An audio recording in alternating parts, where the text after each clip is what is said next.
बिस्मिल्लाहिर्रहमानिर्रहीम। अस्सलाम वालेकुम डियर स्टूडेंट। इस वीडियो में हम क्लास 9 मैथ पंजाब टेस्ट की जो नई बुक आई है उसकी एक्सरसाइज 8 का क्वेश्चन नंबर 10 से लेकर 13 तक मुकम्मल तौर पे सॉल्व करेंगे। अब यहाँ पर क्वेश्चन नंबर 10 है, suppose x is an integer. फर्ज करें हमारे पास एक इंटीजर है या एक अदद है, उसको हमने एक्स के इक्वल रखा है। इफ एक्स इज ऑड, और अगर ये एक्स जो है ये ऑड नंबर हो, ताक अदद हो, देन हमने प्रूफ करना है 9x + 4 इज ऑड। तो ये जो एक्सप्रेशन है ये भी एक ऑड नंबर है या ताक अदद है, हमने इस चीज को प्रूफ करना है। ठीक है, तो देखिए इसका सॉल्यूशन है, यहाँ पर मैंने लिख दिया लेट, हम फर्ज करते हैं x is an odd integer के x जो है ये एक ताक अदद है। ठीक है, जिस तरह के मैं क्वेश्चन में बताया गया। ठीक है, तो अब हमने इस x को ऑड नंबर या ताक अदद के इक्वल रख लिया, तो इसको हम जो ताक अदद या ऑड इंटीजर का जनरल फॉर्मेट होता है उस फॉर्मेट में हम इस x को लिख लेते हैं। ये आपको मैंने क्वेश्चन नंबर 6 में भी बताया था। देखिए मैंने लिखा देन बाय डेफिनेशन या जो ऑड नंबर का जो फॉर्मेट होता है वो इस तरह लिखा जाता है। ठीक है, ये मैंने लिखा है x = 2k + 1। इस k की जगह कोई भी लेटर आ सकता है, a b c d कोई भी आ सकता है। ठीक है, ये ऑड नंबर का जनरल फॉर्मेट है। मिसाल के तौर पे देखें, इस k की जगह अगर आप कोई भी नंबर पुट करें, अगर आप 0 पुट करेंगे तो 2 0 से मल्टीप्लाई होकर 0 हो जाएगा, पीछे ये 1 रह जाएगा, तो 1 एक ऑड नंबर है। ठीक है, इसी तरह अगर k की जगह आप 1 पुट कर लें तो 2 1 से मल्टीप्लाई होकर 2 और प्लस ये वाला 1, हमारे पास टोटल 3 आ जाएगा, तो वो भी एक ऑड नंबर है। इसी तरह k की जगह आप कोई भी नंबर पुट कर लें, मिसाल के तौर पे आप यहाँ पर 4 पुट कर लें तो 2 4 से मल्टीप्लाई होकर 8 हो जाएगा और प्लस ये 1, तो 8 + 1 9 एक ऑड नंबर है या ताक नंबर है। ठीक है, यहाँ पर k की जगह जो भी नंबर आप एंटर करेंगे और इसको सॉल्व करेंगे तो आपको एक ऑड नंबर या ताक अदद ही मिलेगा। ठीक है, तो ये ऑड नंबर का जनरल फॉर्मेट होता है। अब हम ये जो x की वैल्यू हमने यहाँ पर रखी है इसको हम इस एक्सप्रेशन में पुट कर लेते हैं। ये जो एक्सप्रेशन दी गई थी जिसको अभी हमने प्रूफ करना है कि ये ऑड नंबर है या ताक अदद है, तो मैंने लिख दिया now put the value of x in the expression. ये मैंने एक्सप्रेशन लिख दी। ठीक है, तो ये एक्सप्रेशन लिखी। अब इसमें इस x की जगह मैंने देखे इसकी वैल्यू पुट कर। ठीक है, अब इसको आप सिंप्लीफाई करें, 9 2k से मल्टीप्लाई होगा तो ये 18k हो जाएगा, 9 1 से मल्टीप्लाई होगा तो 9 हो जाएगा और प्लस ये वाला 4 आ गया। अब 9 + 4 13। ठीक है, तो देखिए हमारे पास ये एक नंबर आ गया। अब इस नंबर को अगर आप देखें तो इस नंबर के दो पार्ट हैं, एक ये 18k है और एक 13 है। 18k जो है ये इसका इवन पार्ट है या जुफ्त अदद वाला पार्ट है, क्योंकि देखें 18 जो है ये एक इवन नंबर है, जुफ्त नंबर है, क्योंकि इस पर 2 डिवाइड हो सकता है। ठीक है, तो ये जो है इसका इवन नंबर है, लेकिन ये वाला जो पार्ट है ये इसका ऑड नंबर वाला पार्ट हो गया। ठीक है, तो जब भी आप इवन नंबर या जुफ्त अदद और ऑड नंबर या ताक अदद दोनों को आप जमा करते हैं तो आपको हमेशा ऑड नंबर या ताक अदद मिलता है। ठीक है, तो इसका मतलब ये हो गया कि ये पूरा जो नंबर है ये फिर हमारे पास क्या हो गया, ऑड नंबर हो गया। और इसको हमने किसके इक्वल रखा, 9x + 4 के इक्वल रखा, तो इसका मतलब है कि ये एक्सप्रेशन भी फिर हमारी जो है ये ऑड नंबर है या ताक अदद है। ठीक है, तो ये चीज अभी जो मैंने एक्सप्लेन की है यही अब नीचे हम थोड़ी सी इसको डिस्क्रिप्शन की फॉर्म में लिख देंगे। थोड़ा सा इस क्वेश्चन में आपको डिस्क्रिप्शन लिखना पड़ेगी। मैंने लिख दिया since 18k is divisible by 2, चूंकि ये 18k जो है 2 से डिवाइड हो सकता है, सो 18k is an even number. तो इसका मतलब है कि ये जो 18k है ये फिर इवन नंबर है, जुफ्त नंबर है, but 13 is an odd number. लेकिन ये जो 13 है ये ऑड नंबर है। As we know that the sum of an even and odd number is always odd। और जैसा कि हम जानते हैं कि जब इवन नंबर और ऑड नंबर को आपस में जमा किया जाता है तो हमें जो सम मिलता है, जो मजमुआ मिलता है, वो हमेशा ऑड नंबर की सूरत में मिलता है। सो इसका मतलब ये हो गया कि 18k + 13 is an odd number. इसका मतलब है कि ये जो हमारे पास 18k + 13 है ये फिर एक ऑड नंबर। ठीक है, और which is equivalent to 9x + 4, और ये 18k + 13 के किसके इक्वल है, 9x + 4 के। तो इसका मतलब है कि फिर ये वाला जो एक्सप्रेशन, ये वाली एक्सप्रेशन है ये भी ऑड नंबर है या ताक अदद है। ठीक है, तो मैंने लिख दिया 10 इफ x इज ऑड। इसका मतलब है हमने इस चीज को साबित कर लिया कि अगर x जो नंबर है वो अगर ऑड नंबर होगा then 9x + 4 is also odd. तो फिर ये जो एक्सप्रेशन है 9x + 4 ये भी ताक अदद या ऑड नंबर हो। ठीक है, इस तरह ये हमारा क्वेश्चन नंबर 10 कंप्लीट हो गया। अब क्वेश्चन नंबर 11 है, suppose x is an integer, कि फर्ज करें x हमारे पास एक इंटीजर है या एक अदद है। इफ x इज ऑड, और ये x जो है इंटीजर होने के साथ साथ ताक अदद भी है। ठीक है, यानी कि ये ऑड नंबर है, देन हमने प्रूफ करना है कि 7x + 5 इज इवन, कि 7x + 5 जो है ये एक इवन नंबर है या जुफ्त नंबर है। ठीक है, इस चीज को हमने अब साबित करना है। तो यहाँ पर भी वही स्टेप आ जाएंगे जो कि क्वेश्चन नंबर 10 के थे। ठीक है, हम यहाँ पर लिखते हैं लेट, हमने फर्ज किया कि x is an odd integer, के x जो है ये एक ताक अदद है, जिस तरह के हमें क्वेश्चन में कहा गया। तो अब यहाँ पर भी x, चूंकि हमने इसको ऑड नंबर के इक्वल रखा तो हम जो ऑड नंबर का जनरल फॉर्मूला है वो यहाँ पर मैं पुट कर लेता हूँ। ये जनरल फॉर्मेट जो ऑड नंबर के लिए होता है वो मैंने यहाँ पर पुट कर दिया। ठीक है, मैंने आपको पिछले क्वेश्चन में बताया कि इस के की जगह आप कोई भी letter A B C put कर सकते हैं, ठीक है। ये हमारा ऑड नंबर या ताक अदद का जनरल फॉर्मेट होता है, क्योंकि इस के की जगह आप कोई भी नंबर एंटर करके इसको सॉल्व करेंगे तो आपको हमेशा ऑड नंबर ही मिलेगा, ठीक है। तो अब हमने ये जो वैल्यू इस x के इक्वल रखी है, ये वाली वैल्यू अब हम ये जो एक्सप्रेशन है इसमें इस x की जगह पुट कर लेते हैं, ठीक है। तो मैंने लिख दिया now put the value of x in the expression this one. ये मैंने एक्सप्रेशन लिखी और इस x की जगह हमने ये जो वैल्यूज की लिखी थी ये मैंने पुट कर दी। अब इसको आप सिंप्लीफाई कर दें, देखिए 7 2 के से मल्टीप्लाई होगा तो 14 क्या हो जाएगा, 7 1 से मल्टीप्लाई होगा तो 7 हो जाएगा, प्लस ये 5 आ गया। अब ये 14 के मैंने लिखा 5 प्लस 7 ये 12 हो जाएगा। अब देखें यहां पर हम ये जो दो हमारे पास वैल्यूज आई हैं इन दोनों को हम 2 से डिवाइड कर सकते हैं, यानी कि 2 हम इनमें से कॉमन ले सकते हैं। तो मैंने 2 को कॉमन ले लिया, तो अब देखें हमारे पास ये एक नंबर बन गया है, ठीक है, जिसके शुरू में 2 आ रहा है।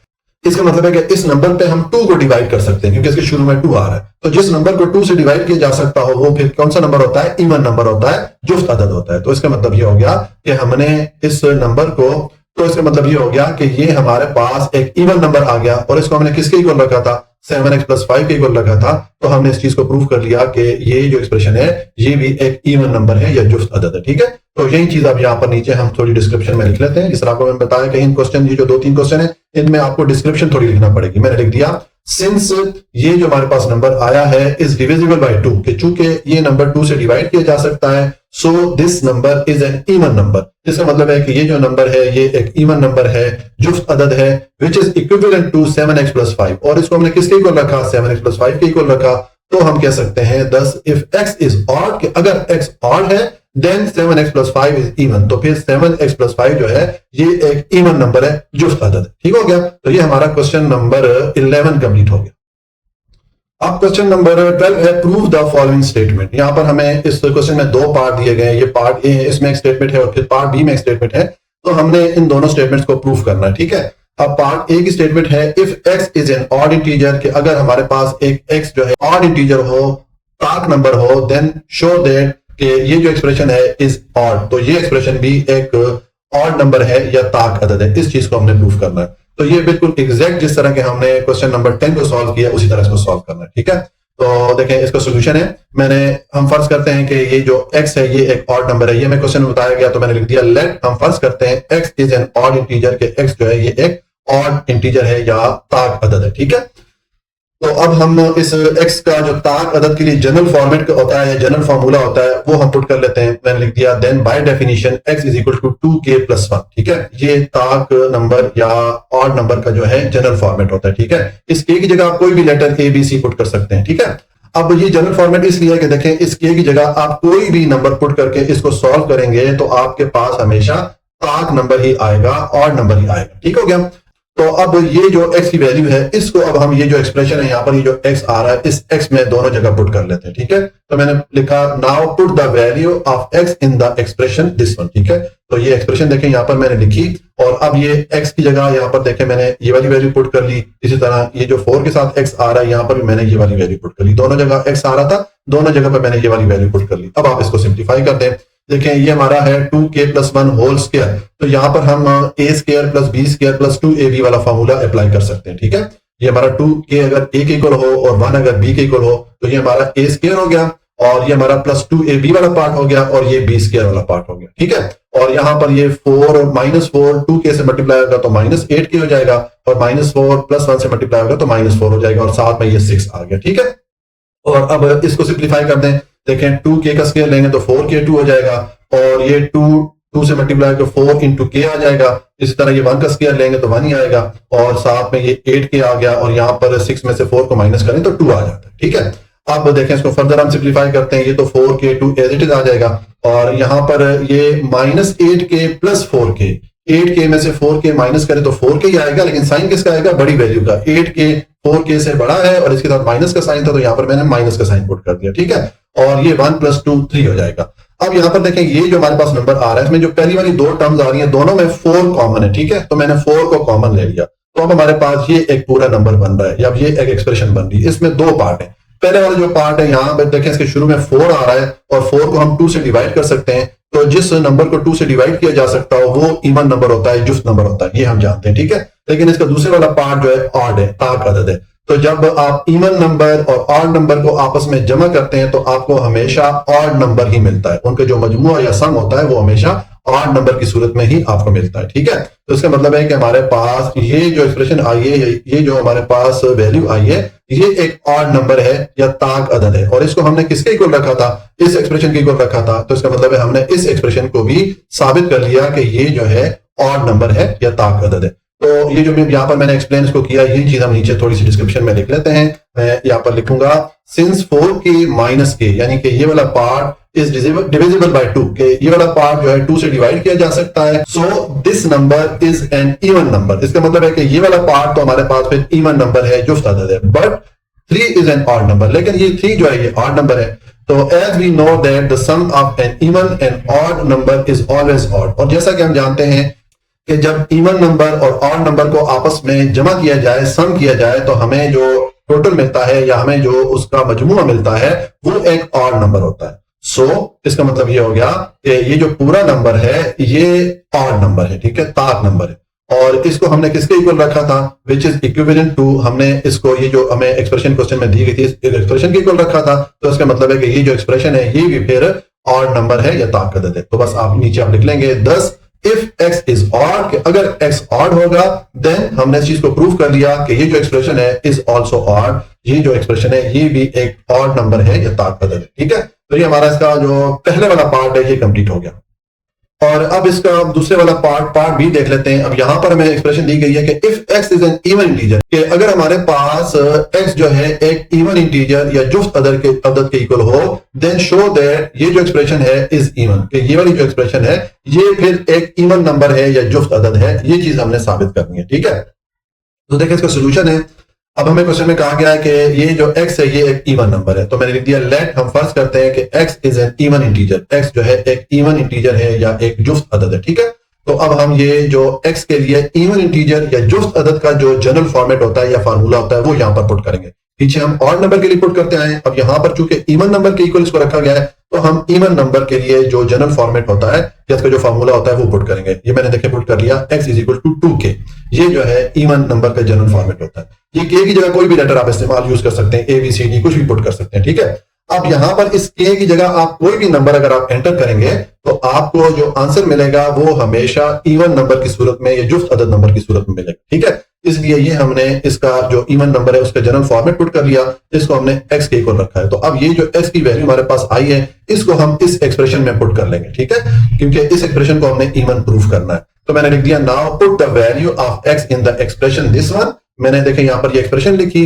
और जहां जहां पर x आ रहा था वहां पर मैंने इसकी वैल्यू पुट कर दी, तो हमारे पास ये एक्सप्रेशन बन गई। अब 2k का स्केयर लेंगे तो 4k2 हो जाएगा, और ये 2 से मल्टीप्लाई में 4 इंटू k आ गया और प्लस 4 आ गया। ठीक है, अब देखें यहाँ पर ये जो 3 हमारे पास टर्म आ रही है तीनों में 4 कॉमन है, तो 4 को मैंने कॉमन ले लिया, पीछे हमारे पास k2 k और यहाँ पर 1 रहेगा। ठीक है, अभी हमारे पास एक नंबर बन गया है और इसके शुरू में 4 आ रहा है, और 4 को हम जानते हैं कि 2 से डिवाइड किया जा सकता है, तो जिस नंबर को 2 से डिवाइड किया जा सके इसका मतलब है वो नंबर इवन होता है, जुफ्त अदद होता है। तो इसका मतलब ये हो गया कि ये जो हमारे पास नंबर आया है, ये जो पूरी एक्सप्रेशन आई है, ये एक इवन नंबर है, जुफ्त अदद है, और इसको हमने किसके इक्वल रखा था, इस एक्सप्रेशन के इक्वल रखा था। तो इसका मतलब है हमने इस एक्सप्रेशन को भी इवन नंबर या जुफ्त अदद के तौर पे प्रूफ कर लिया। ठीक है, तो बस यही आप नीचे इसकी थोड़ी सी डिटेल लिख दें और ये आ जाएगा। मैंने लिख दिया सिंस कि ये जो हमारे पास नंबर आया है इज डिविजिबल बाय 4, इसको हम 2 से डिवाइड कर सकते हैं। सो ये वाला नंबर जो है इज एन इवन नंबर, ये वाला नंबर हमारे पास इवन नंबर है या जुफ्त अदद है, विच इज इक्विवेलेंट टू, और इसको हमने किसके इक्वल रखा था, इस एक्सप्रेशन की इक्वल रखा था, तो उसका मतलब है ये एक्सप्रेशन भी इवन नंबर है या जुफ्त अदद है। तो बस आप अपना यहां पर लिख लें 10 इफ x इज इवन, हमने इस चीज को प्रूव कर लिया कि अगर x एक इवन नंबर हो देन ये वाली जो एक्सप्रेशन है इज ऑल्सो इवन, ये वाली एक्सप्रेशन भी फिर एक इवन नंबर या जुफ्त अदद है। ठीक है, तो ये हमारा जो पार्ट बी है इसका कंप्लीट हो जाता है क्वेश्चन नंबर 12 का। क्वेश्चन नंबर 13 है prove that for any two non empty set A and B, कि फर्ज करें हमारे पास 2 सेट ए और बी है जो कि नॉन एम्प्टी है, जो यानी कि खाली सेट नहीं है। ठीक है, हमने क्या प्रूफ करना है कि A intersection B whole complement equal है A complement union B complement, हमने इस इक्वेशन को प्रूफ करना है। ये जो दो सेट ए और बी हैं जो कि नॉन एम्प्टी हैं इनके लिए, ठीक है। तो देखिए अगर आप इस इक्वेशन पे और करें तो ये डिमॉर्गन लॉ है, दो लॉज हमने पढ़े थे डिमॉर्गन के, ये उन दो लॉज में से एक लॉ है, ठीक है। तो हमने इसको प्रूव करना है। अब इसको हम प्रूव किस तरह करेंगे, हम ये करेंगे कि हमारे पास ये जो पहले लेफ्ट साइड है, ठीक है, ये जो हमारे पास सेट बन रहा है, इस सेट को हम ये जो दूसरी साइड पे सेट बन रहा है इसका सबसेट प्रूफ करेंगे, ठीक है। सबसेट का क्या मतलब होता है कि इस सेट के सारे एलिमेंट इस सेट में आ रहे हो, ठीक है। तो ये हम इसको प्रूफ कर लेंगे। फिर हम नेक्स्ट स्टेप में ये वाली जो साइड है, राइट साइड है, ये जो सेट है, अब इस सेट को फिर हम ये जो लेफ्ट हैंड साइड पे सेट बन रहा है इसका सबसेट प्रूफ करेंगे। यानी कि हम ये प्रूफ करेंगे कि ये जो राइट साइड वाला सेट है इसके सारे एलिमेंट लेफ्ट साइड वाले सेट में आ रहे हैं, ठीक है। तो जब हम इन दोनों को एक दूसरे का सबसेट प्रूफ कर लेंगे तो इसका मतलब है कि ये दोनों सेट आपस में इक्वल हैं, ठीक है। तो हम आखिर में फिर ये कह सकेंगे कि ये दोनों साइड आपस में बराबर है, ठीक है। ये चीज प्रूव हो जाएगी। तो अब देखिए पहले ये जो लेफ्ट हैंड साइड है इसको सॉल्व करते हैं। मैंने यहां पर लिखा लेट, हम फर्ज करते हैं कि हमारे पास कोई भी नंबर है, इसको हमने x के इक्वल रखा, ये x कोई भी नंबर हो सकता है, ठीक है। मैंने लिखा x बिलोंग टू, ये जो हमारे पास लेफ्ट साइड पे सेट आ रहा था a intersection b whole complement, हम फर्ज करते हैं कि ये x जो है इस सेट से बिलोंग करता है, ठीक है। अब देखें कंप्लीमेंट सेट कौन सा होता है, ऐसा सेट जिसमें से हम ये जो अंदर वाला सेट होता है इसके एलिमेंट निकाल लें, पीछे जो हमारे पास एलिमेंट बचते होते थे उसको हम कंप्लीमेंट सेट कहते थे, ठीक है। तो इसका मतलब है फिर ये जो x है, ये फिर ये जो अंदर वाला सेट है इसका मेंबर नहीं हो सकता, इससे बिलोंग नहीं कर सकता, क्योंकि कंप्लीमेंट सेट और ये अंदर वाले सेट जो है ये आपस में एक दूसरे के ऑपोजिट होते हैं, ठीक है। तो अगर x कंप्लीमेंट सेट का मेंबर है या x कंप्लीमेंट सेट से बिलोंग करता है तो इसका मतलब है फिर x ये जो अंदर वाला सेट है इससे बिलोंग नहीं करता, ठीक है। तो ये चीज मैंने लिख दी। अब अगर देखें x ये जो दो सेट है और इंटरसेक्शन की सूरत में आ रहे हैं, इन दोनों के इंटरसेक्शन सेट से अगर बिलोंग नहीं करता तो इसका मतलब है कि x फिर इन दोनों सेट से अलग-अलग भी बिलोंग नहीं करता, क्योंकि ज़ाहिर इंटरसेक्शन में क्या होता है, दोनों सेट के मुश्तरिका एलिमेंट आते हैं। तो जब दोनों सेट के मुश्तरिका एलिमेंट में x नहीं आ रहा तो इसका मतलब है कि दोनों सेट को अगर हम अलग-अलग भी कर लें तो तब भी उसमें x नहीं आएगा। तो मैंने लिख दिया x does not belong to a एंड x does not belong to set b, ठीक है, ये कर दिया मैंने। अब यहां से आप एक नतीजा निकाल सकते हैं कि अगर x a का भी मेंबर नहीं है या a से भी बिलोंग नहीं करता और x b से भी बिलोंग नहीं करता तो इसका मतलब है x फिर इस a के कंप्लीमेंट सेट से बिलोंग करेगा, क्योंकि आपको मैंने बताया कि ये कंप्लीमेंट सेट क्या होता है, वो एलिमेंट जो कि इस सेट a में नहीं है। तो जब ये x इस a में नहीं तो इसका मतलब है कि इसके कंप्लीमेंट सेट में है, ठीक है। और यही चीज फिर ये x जो कि b से अगर बिलोंग नहीं करता तो इसका मतलब है x जो है इस सेट b के कंप्लीमेंट सेट से बिलोंग करता है, ठीक है। तो आप देखें ये x कंप्लीमेंट सेट a में भी आ रहा है और x कंप्लीमेंट सेट b में भी आ रहा है, तो इसका मतलब है अगर हम इन दोनों सेट का यूनियन सेट ले लें तो उससे भी x बिलोंग करेगा, ठीक है। तो मैंने लिख दिया x belong to a complement union b complement. तो देखिए हम कहां से चले थे, हम ये a इंटरसेक्शन होल कंप्लीमेंट से चले थे और हम कहां पर आ गए, a complement union b complement, यानी कि हम ये लेफ्ट साइड से चले थे और हम राइट साइड पे आ गए, ठीक है। तो अब देखें यहां पर मैंने लिखा है but x is an arbitrary number, लेकिन ये x जो है मैंने आपको बताया कि ये कोई भी नंबर हो सकता है, कोई भी रैंडम नंबर है, ठीक है। और हमने इस x के लिए प्रूफ कर लिया कि ये x जो है इस सेट का भी मेंबर है या इससे भी बिलोंग करता है और ये सेट इससे भी बिलोंग करता है। तो फिर हम कह सकते हैं कि ये वाला जो सेट है ये इस सेट का सबसेट है, मतलब ये है कि इस सेट के सारे एलिमेंट इस सेट में आ रहे हैं। तो मैंने ये चीज यहां पर नीचे लिख दी कि a intersection b whole complement is subset of a complement union b complement, ठीक है। तो ये हमने जो पहले वाला पार्ट है उसको प्रूफ कर लिया, यानी कि लेफ्ट हैंड साइड पे जो सेट था उसको हमने राइट हैंड साइड का सबसेट प्रूफ कर लिया। इसको मैं नंबर 1 कर लेता हूं। अब हम ये जो राइट हैंड साइड है इसके लिए सेम यही स्टेप परफॉर्म करते हैं, ठीक है। तो देखें मैंने लिखा नाउ लेट, हम फर्ज करते हैं कि y जो है ये हमारे पास कोई भी नंबर है, y किसी भी नंबर के इक्वल हो सकता है, ये y ये बिलोंग करता है a complement union b complement से। अब ये जो राइट साइड वाली जो हमारे पास जो सेट है ये मैंने यहां पर लिख दिया, ठीक है। अगर ये y a कंप्लीमेंट और b कंप्लीमेंट के यूनियन सेट से बिलोंग करता है, यूनियन सेट क्या होता है, दोनों सेट के मुश्तरिका या कंबाइंड एलिमेंट जो होते हैं उससे यूनियन सेट बनता है। तो इसका मतलब है कि ये y इन दोनों सेट में अलग-अलग भी पाया जाता है। तो मैंने लिख दिया कि y belong to a complement and y belong to b complement, ठीक है।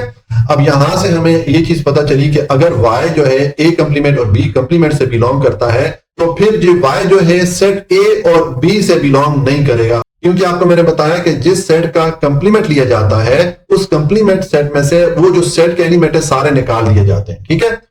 तो इसलिए हम कह सकते हैं कि फिर ये जो y है ये सेट a का भी मेंबर नहीं है, सेट a से भी बिलोंग नहीं करता और ये y जो है सेट b से भी बिलोंग नहीं करता, क्योंकि ये इन दोनों सेट्स के कंप्लीमेंट सेट में आ रहा है, ठीक है।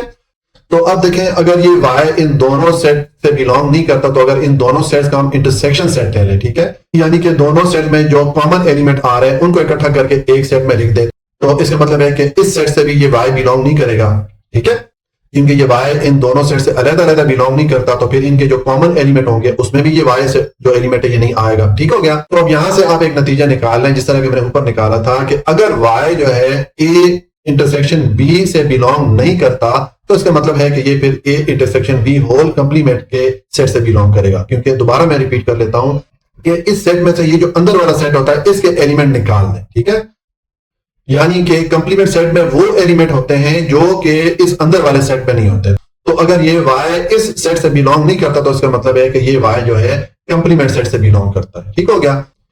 अब नीचे मैंने लिख दिया since y is an arbitrary number. अच्छा, यहां पर मैंने साइन लिख दिया, आपने सिंस लिखना है, मुझसे c जो है रह गया, ठीक है, टाइप करना रह गया।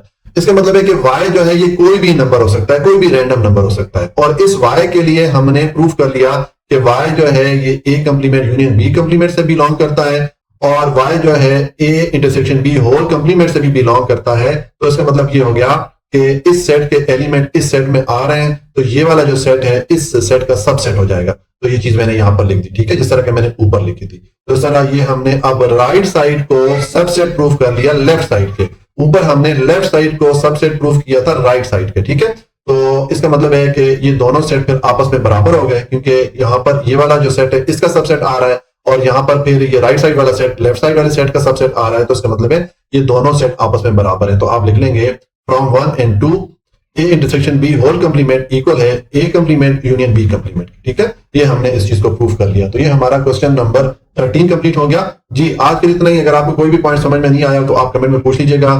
अपना बहुत ख्याल रखिएगा। अल्लाह हाफिज।